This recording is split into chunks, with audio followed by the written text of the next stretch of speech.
जितने जोरों से दुश्मन बाबा साहब का नाम ले रहा है उतने ही जोरों से बाबा साहब के विचारों को दफनाने का भी काम कर रहा है। तब तक हम लोग मैं से हम की ओर नहीं आएंगे, तब तक हम लोग कुछ भी नहीं कर पाएंगे। और मैं से हम के लिए हमें तालमेल पे काम करना पड़ेगा। आज के दिन जब 5 दिसंबर के रात्रि को बाबा साहब का महापरिनिर्वाण होता है तो आपने देखा होगा कि बाबा साहब के हाथ में कलम थी, बाबा साहब के सामने जो बुद्धा और उनका धम्मा, उसकी प्रस्तावना कंप्लीट बाबा साहब ने लिखी। जी जी। इसका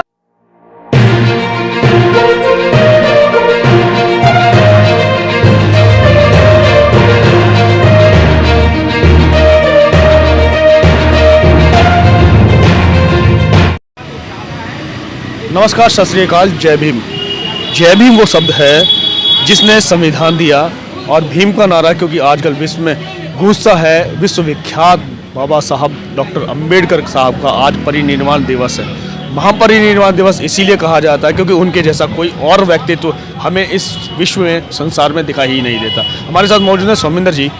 क्या कहते हैं आज के दिन को लेकर के, और आज जो दशा और दिशा चल रही है उसके बारे में जानने की कोशिश करेंगे। सौमिंदर साहब, स्वागत है आपका। जी, आपका जय भीम आपको और आपके सभी दर्शकों को मेरा जय भीम। सौमिंदर दादा, हमें एक बात बताने की कोशिश करेंगे। बाबा साहब का नारा लगता है मिशन की जब बात आती है, मिशन को कहते सब हैं, मानते सब हैं, चलाने की बातें भी बहुत होती हैं। जमीनी स्तर पर कहाँ है वो मिशन? सबसे पहली बात तो आज आपने देखा होगा, और आप तो मीडिया बंधु है, तो जगह जगह पर अलग अलग संगठनों ने काम भी किया।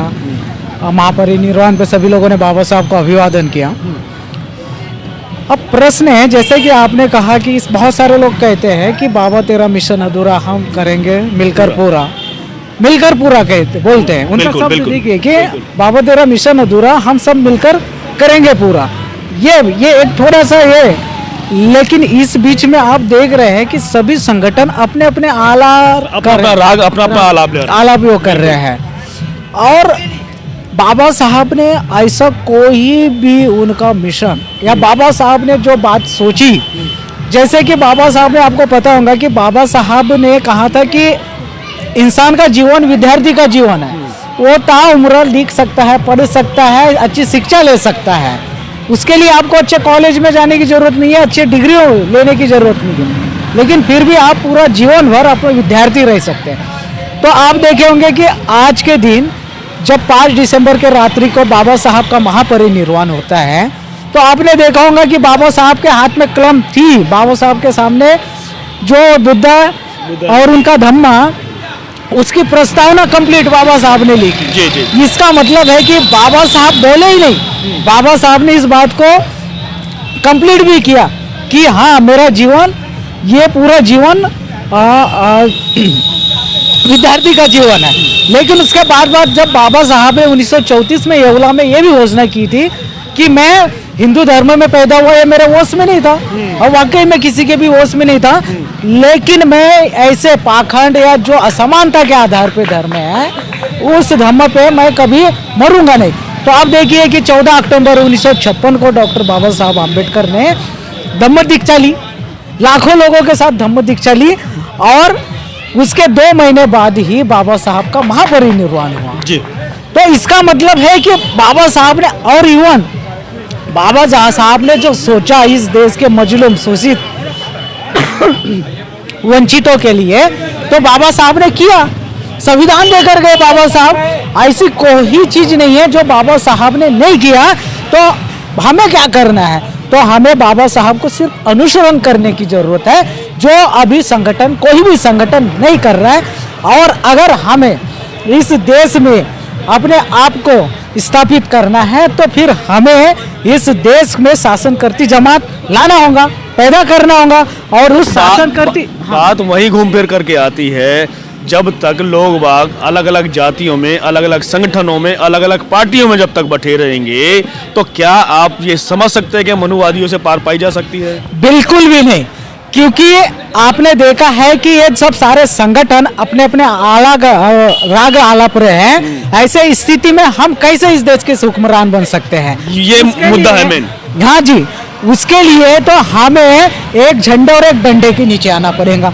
और सबसे पहली बात कि हमें अपने संगठनों से ऊपर, हमें अपने राजनीतिक पार्टियों से ऊपर उठ करके सामने आना पड़ेगा। अब आप प्रश्न ये भी है कि आपने देखा होगा कि जिसकी गली में भी अपने गली के बाहर पहचान नहीं है, वो दिल्ली की बात करता है। छोटा संगठन 4-5 लोगों को लेके राष्ट्रीय अध्यक्ष, फलाना ये अध्यक्ष, फलाना वो अध्यक्ष, चल यानी किसी न किसी संगठन को लेकर वो राष्ट्रीय अध्यक्ष बन जाएगा, यानी जिसकी गली में नहीं समस्या है। वही है कि जब तक ये अहम की राजनीति लोगों में रहेगी कि मैं मेरा संगठन, मेरी पार्टी, तब तक क्या किसी भी चीज का समाधान है क्या? सर, जब तक हम लोग मैं से हम की ओर नहीं आएंगे, तब तक हम लोग कुछ भी नहीं कर पाएंगे। और मैं से हम के लिए हमें तालमेल पे काम करना पड़ेगा।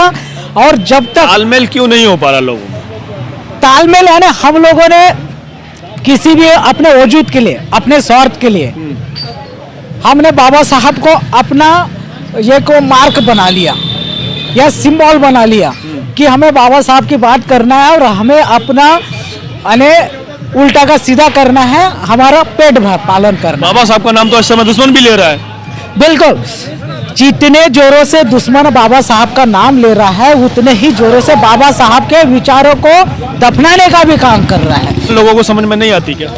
नहीं, इन लोगों को समझ में आ गई है, लेकिन ये कहीं ना कहीं अपने स्वार्थ समझ में नहीं आती तो इतने सारे संगठन थोड़ी होते। आप देखिए, इतने संगठन तो आजकल चंदा उगाई का काम हो गया है, अपना पेट भरने का साधन बन गया है। जितने भी संगठन बने जा रहे हैं वो सिर्फ अपना पेट भरने का काम कर रहे हैं। बिल्कुल बिल्कुल, वो किसी न किसी प्रकार से क्राउड फंडिंग ले रहे हैं। और मैं आपको आपके माध्यम से, आपके चैनल, यूट्यूब चैनल के माध्यम से कहूँगा, जब तक समाज कार्यकर्ता पर अगर सिंचेगा नहीं, कार्यकर्ता को सिंचेगा नहीं, तब तक समाज में क्रांति नहीं आ सकती।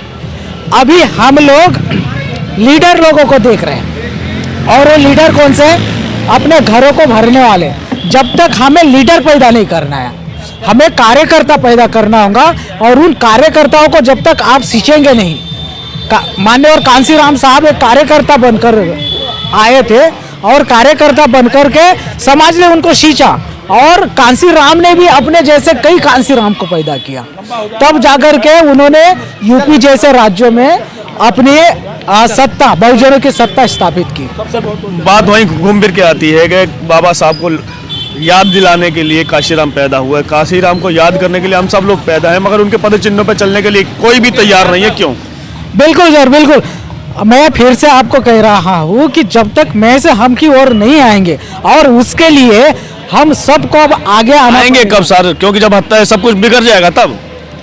बिल्कुल आएंगे। देखिए, ये समय मुझे पता है कि अगर आप जितने ईमानदारी से, अगर मैं दिल्ली में आया था तो दिल्ली में मैं काम करने के लिए आया, मैं समाज को जा रहा था, तो मैं अपनी खुद की बता रहा हूँ कि समाज ने बहुत कुछ दिया, मैं ये नहीं बोल रहा, लेकिन कभी कभी ऐसी भी परेशानी आई कि आपको पानी तक नसीब नहीं हुआ है ना उस समय। बिल्कुल सही बात। बिल्कुल, तो ऐसी भी परिस्थिति है, तो कहीं ना कहीं फिर तो आपको भूखे काम तो कर नहीं सकते, तो फिर आपको कुछ करना होगा या कुछ सोचना पड़ेगा। ऐसे स्थिति में फिर समाज को आपका क्या संदेश है कि इन सब चीजों से बचा सके? क्योंकि अब वो दिन दूर नहीं है कि जब हिंदुस्तान की बात जो करने वाले लोग हैं, मनुवाद को जो स्थापित करने वाले लोग हैं, उनकी संख्या बढ़ती जा रही है। वो हमेशा लोकतंत्र में काबिज हो चुके हैं, चारों स्तंभ उनके हाथ में है, तो इससे कैसे बचा जाए? क्या उपाय है आपके पास? सर, इसलिए मैं बार बार यही बोल रहा हूँ कि हमारे पास एक ही मंत्र है कि जिस प्रकार से मान्यवर साहब ने हमें नारा दिया था, तिलक तराजू तलवार इनको मारो जूते चार, और इस नारे के साथ साथ और उसके साथ साथ मान्यवर साहब ने और एक नारा दिया था कि निकलो निकलो बाहर मकानों से, जंग लड़ो बेईमानों से, शैतानों से। तब तक इस नारे को लेकर हम लोग जब तक मैं से हम की ओर नहीं आएंगे, तब तक ये हम लोग देश में परिवर्तन नहीं ला सकते, और अपनी जो शासन करती जमात है यहाँ बना नहीं सकते। बहुत बड़ी बात कही है सोमेंद्र दादा ने, और ये सबको जानना और समझना पड़ेगा, चाहे वो इवन पार्टियां हो, संगठन हो, और कोई भी आम आदमी क्यों ना हो, जब तक कार्यकर्ता बन करके काम नहीं करेगा, हर व्यक्ति का ये इस समय फर्ज बन जाता है कि अगर अपने को, संविधान को बचाना है, अपने नियति को बचाना है, आने वाली पीढ़ियों को अगर सुधारना है, तो संविधान जब तक जिंदा है तब तक आप जीवित हैं। जिस दिन संविधान खत्म, उस दिन आप वो दिन दूर नहीं है कि जिस तरीके से 200 साल पुराना जो राग चलता था वो फिर से राग स्थापित हो जाएगा। सोचने की ज़रूरत है, इसके ऊपर गंभीर विचार की ज़रूरत है और सबको एक साथ आने की ज़रूरत है। इसी के साथ मैं सुनील अबे, HD न्यूज़ इंडिया।